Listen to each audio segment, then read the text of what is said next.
Assalamualaikum warahmatullahi wabarakatuh. Bismillahirrahmanirrahim. Alhamdulillahi rabbil alamin.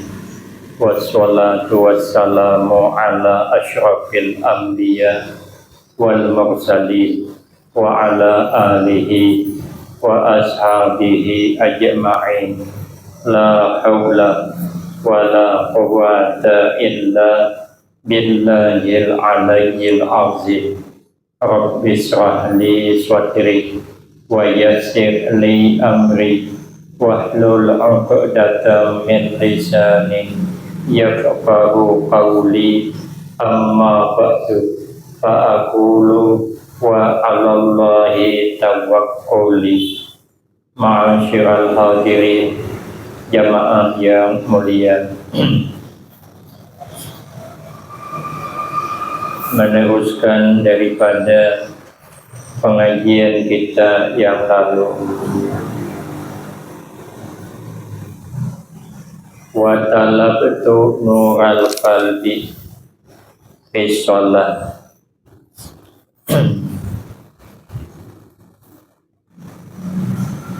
Kata sebahagian ahli hikmah, mencari saya akan terangnya hati fi sholatin nahari jahran, di dalam melakukan sholat siang ketika nampak oleh orang lain. Saya kira sembahyang di siang hari dilihat orang itu adalah membuat terang hati, karena di samping menunaikan perintah Allah, ada sampingan dakwah, mengajak kepada orang lain agar orang juga mau melakukan sembahyang. Jadi sembahyang sambil mengajak orang, saya kira itu yang dapat menambah terangnya hati saya. Sekalinya fawajadtuhu fi sholatil lail sirran, ternyata saya temukan akan yang demikian itu cahaya di dalam hati. Hati menjadi tentram, hati menjadi nyaman, terang hati, sehingga gampang menerima kebaikan apa saja, sehingga gampang menerima nasihat apa saja karena hatinya terang. Tapi kalau hati gelap, tidak bisa menerima kebaikan, menerima nasihat itu tidak mempan, karena dia merasa punya dia itulah yang paling hebat sudah, karena dia tidak melihat yang sesungguhnya. Kenapa? Karena gelap, hatinya gelap, jadi tidak tahu dia kalau dia itu salah. Nah, sulit menerima nasihat baik karena dia tidak tahu kalau dirinya itu salah.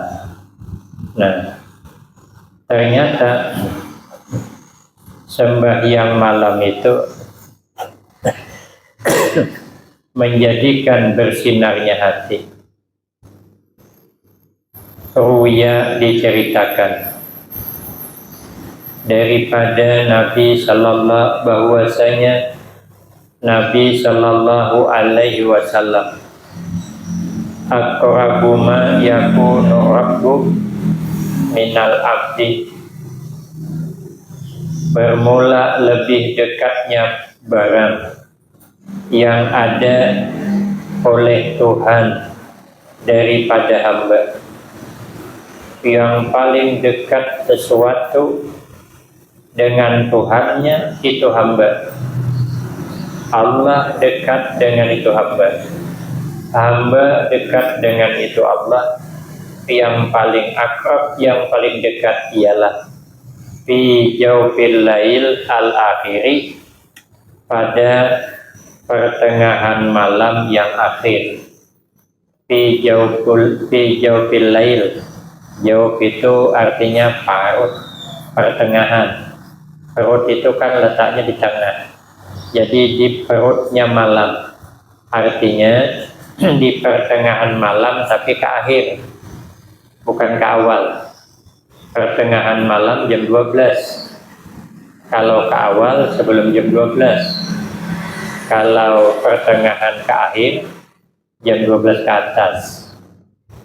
Maka masuk waktu sahur itu di atas jam 12. Jadi kalau kita sembahyang tahajud di malam hari, tunggu setelah jam 12. Kecuali habis isya berbaring kita nunggu telepon. Kalau ada kawan ngajak ngopi, berbaring sambil nonton, tertidur sekalinya. Lah jam 9 HP berbunyi, kawan nunggu, langsung bangun lagi, ambil air wudhu, sembahyang tahajud 2 rakaat, baru berangkat. Terhitung dah itu sudah sembahyang tahajud? Sudah. Karena syarat sembahyang tahajud itu pertama di atas tengah malam. Kalau tidak, setelah tidur. Jadi kalau nyata tidur di malam hari, walaupun bangun jam 10, mau buang air, sudahlah. Nanti nunggu jam 3 kalau ada bangun. Udah lagi jam 10. Sembahyang, air kata orang rumah, ngigau Pak. Sudah semai isya maka sembahyang pula, sembahyang tahajud gitu. Tapi kan belum tengah malam, tidak apa-apa karena kita sudah tertidur. Tapi kalau tidak tidur, nunggu di atas jam 12. Makanya kalau kita nih ngopi di perit 1, break jam 1. Nah sesuai perit 1, break jam 1. Jangan langsung gurih. Ambil air wudhu, sembahyang sunat, tahajud 2 rakaat, sudah. Tapi saya belum tidur sekalipun, karena sudah di atas jam 12. Karena itu waktu sahur, waktu orang sembahyang tahajud. Itu namanya sholatul lail. Nah, sembahyang di waktu malam maktuman minan nas, artinya tersembunyi daripada orang lain. Orang tidak ada yang tahu kita sembahyang tahajud tadi. Itu jalan yang paling mendekatkan diri kita kepada Allah. Maka itu kata Nabi, fa inistata'ta an takuna mimman yazkurullaha fi tilka sa'ati fakun. Maka jika kuasa kamu bisa dan terbiasa bahwa ada kamu, yaitu tetap daripada orang yang ingat ia orang akan Allah. Kapan? Fitil kasaati, pada itu masa apa? Jawful lail, masa di pertengahan malam. Fakun, maka jadilah olehmu. Kalau kita ini bisa menjadikan amalan bangun tengah malam, bersalah jam 1, jam 3.30 jadilah. Bisa kita membiasakan bangun jam 3.30, cuman tidurnya harus agak cepat. Jam 10 sedanglah siap-siap tidur. Nah nanti jam 3.30 bangun. Nah mandi, berwudu, itu katanya mandi sebelum terbit fajar itu nambah kesehatan. Katanya ada yang bilang, guru jadi bilang, saya mendengar beliau menyampaikan, Fir'aun itu katanya dia sehat, memang satu istidrat lanjuran Allah. Tapi diteliti apa amalan Fir'aun. Rupanya Fir'aun ini tidak mau bangun dahulu terbit fajar. Fir'aun bangun mesti sebelum terbit fajar dan Fir'aun mandi. Jadi kalau hendak sihat kita jangan bangun setelah terbit fajar. Biasakan bangun sebelum terbit fajar, mandi. Bagus katanya mandi itu, kata guru kami yang di Pekalongan,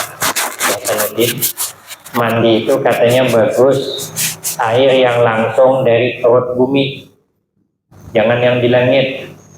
Berarti nyalang banyu liting lah, jangan banyu hujan. Kalau banyu hujan kan dari langit, kalau air liting, air kumpak dari bumi. Itu lebih bagus katanya untuk kesehatan mandi sebelum terbit fajar. Kiai saya bilang itu amalan awit muda, tapi saya sudah terlanjur tua. Kita kalau lima malah kan awit muda katanya. Kalau sini kan terlanjur dan janggut berubah, gigi jadi lagi, rambut putih, tidak bisa lagi balik muda. Ini yang belum berubah lah. Dia diamalkan bangun tengah malam, nanti langsung berwudu, langsung sembahyang malam. Nah, itu katanya yang diamalkan Fir'aun. Nah, kita apalagi bangun sahur, kemudian mandi, berwudu, sembahyang pulang, plus olahraga. Sembahyang itu kan olahraga itu niru sembahyang. Ada berbungkuk, ada berdiri, ada berlukuk. Olahraga kan begitu. Apalagi push up. Push up itu kan berarti harap berangkat. Nah, kita kan anak berdiri berangkat juga. Nah, jadi bergerak urat-urat yang tadi kaku dibuat tidur, darah yang tadi mungkin kaku dibawa sembahyang tahajud, dia longgar balik, nambah kesehatan. Maka itu kalau bisa jadilah orang yang senantiasa bangun sebelum terbit fajar, karena waktu itu Allah menawarkan rahmat kepada kita. Hal min da'in, adakah orang yang berdoa? Kalau ada yang berdoa, Allah kabulkan. Hal min mustaghfirin, adakah daripada orang yang minta ampun? Allah ampuni. Jadi bila hendak berdoa tengah malam itu lebih pas. Hendak minta ampun malam itu lebih pas, karena malam itu kita lebih dekat dengan Allah Subhanahu wa taala. Maka itu kata Nabi sallallahu alaihi wasallam, rak'atani yarka'uhuma ibnu Adam fi jawfil lailil akhiri khairun lahu minad dunya wa ma fiha. 2 rakaat sembahyang yang rukuk dia akan kedua rakaat. Siapa? Ibnu Adam. Semua kita, tak pandang siapa orangnya, mau yang tua, mau yang muda, mau yang sugih, mau yang tidak sugih, mau yang berpangkat, mau rakyat biasa, dia bangun malam sembahyang sunat 2 rakaat saja fi jawfil lailil akhiri, pada pertengahan malam yang akhir. Itu kata Nabi lebih bagus baginya itu anak Bani Adam daripada dunia dan barang yang ada pada ini dunia. Malam tadi kawan kita bangun, lalu sembahyang tahajud 2 rakaat. Lah kita tidak terbangun tadi malam, lalu kita menyesal, ingin mendapatkan pahala itu. Lalu kita bilang dengan kawan yang sembahyang tadi malam, bisa tidak saya beli pahala kau tuh? Dengan berapa kau minta?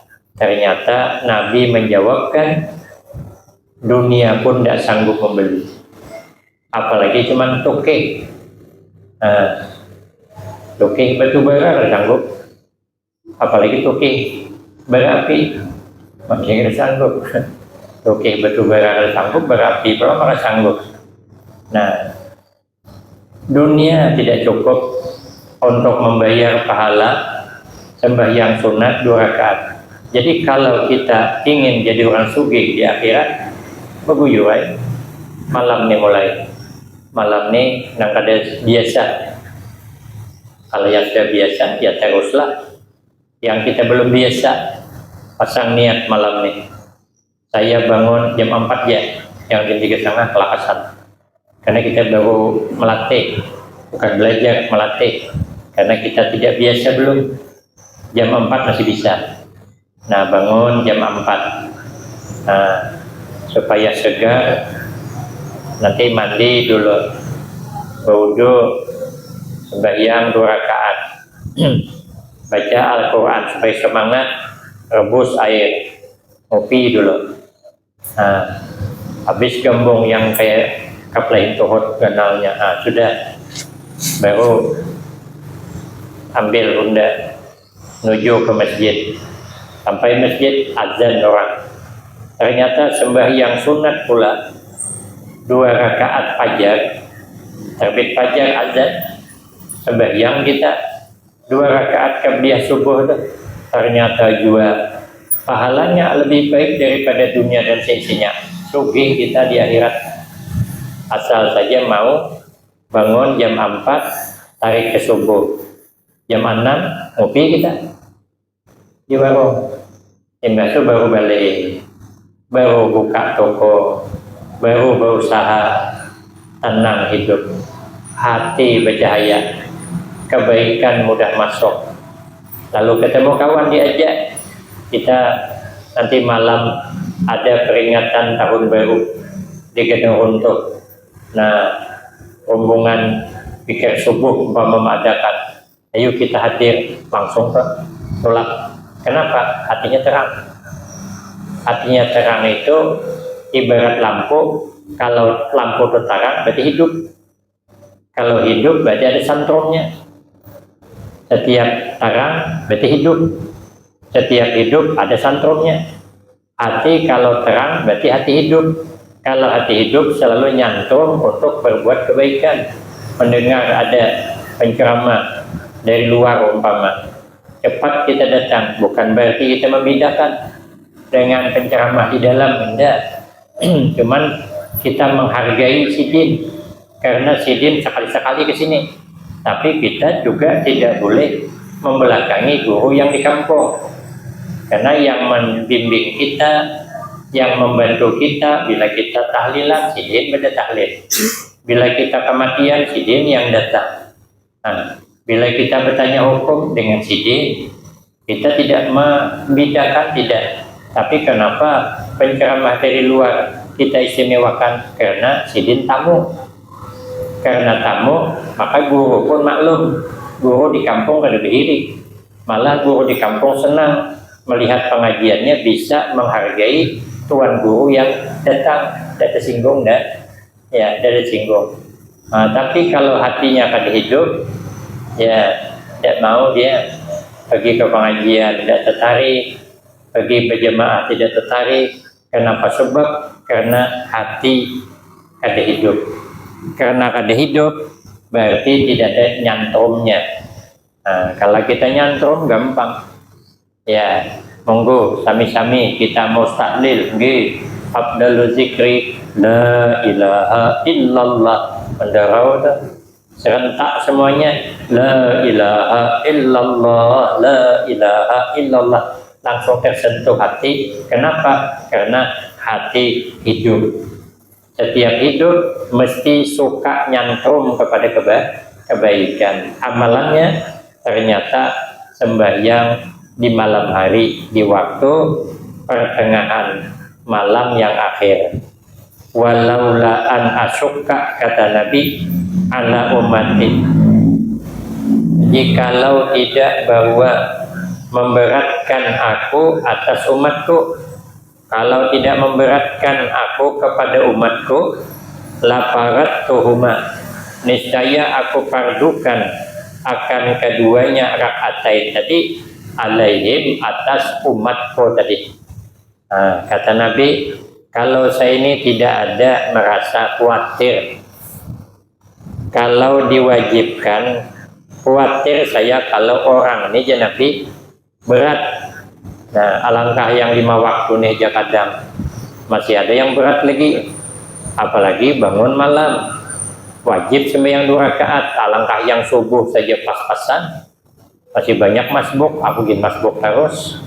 Nah, sering terlambat juga, subuh Senin bisa terlambat juga, tadi terlambat juga. Awak ada ketinyaman ya, tiket pulang bermasalah. Saya nak pesan tiket Jambi Palangkaraya, sekarang ada tiket Jambi Balikpapan. Makanya saya sibuk tadi membetulkan tiket, maka kita tukar angoslah 1 tiket dah. Itu namanya ada rezeki tadi, yang ada rezeki duit di tangan hangus. Untung saya meriksa tadi, saya ini awak ada nyaman, perasaan ada nyaman apalah. Sekali saya periksa tiket yang dipesan, ternyata Jambi Jakarta, Jakarta Balikpapan. Saya curiga kemarin saya cek sampai di Palangkaraya jam 4.45, tapi kok kenapa ini berubah jam 5.20? Karena ya setelah saya periksa tiket yang dikirim ternyata Jakarta tujuan Balikpapan Kalimantan Timur. Nah, saya acara di Kalimantan Tengah, meleset perjalanan dari Kalimantan Timur Kalimantan Tengah itu kalau lewat Banjarmasin itu perjalanannya dengan yang saya tuju ini bisa 25 jam sehari semalam. Sini ke Jawa Timur, nah, itu sedang mau urus pulang. Nah, itu takdir namanya, ada kawakada. Nah, jadi terlambat. Nah, apalagi subuh, kita sembahyang subuh berjamaah itu saja berat kita sudah. Makanya pahala yang paling besar itu jamaah adalah jamaah sembahyang subuh, karena subuh itu berat. Jamaah yang paling sedikit pahalanya di antara 5 itu jamaah maghrib. Tapi kadang jamaah maghrib bisa banyak, jamaah subuh yang ganal pahala sedikit. Jadi pahala yang sedikit banyak penggemarnya, pahala yang banyak kurang penggemarnya. Sembahyang siang berpahala ganal, tapi lebih ganal lagi sembahyang malam, tapi penggemarnya kurang. Makanya Nabi tidak mewajibkan kepada umatnya bangun malam sembahyang 2 rakaat. Padahal perintah tahajud itu ada dimuat dalam Al-Quran. Cuman Nabi khawatir kalau ini memberatkan. Artinya kata-kata laula an asuka itu menunjukkan besarnya pahala sembahyang sunat malam. Mudah-mudahanlah kita ini senantiasa ditolong oleh Allah bisa bangun malam. Wa talabtu nural qiyamati fil judi wasaka wasakawa fawajadtuhu fil atasi pisau. Saya cari cahaya hari kiamat supaya di hari kiamat terang. Saya cari di dalam berlaku pemurah dermawan. Saya kira itu yang membuat terang di hari kiamat. Ternyata fawajadtuhu fil atasi bisaum. Ternyata saya dapati untuk terangnya hari kiamat di dalam kehausan ketika melakukan ibadah puasa.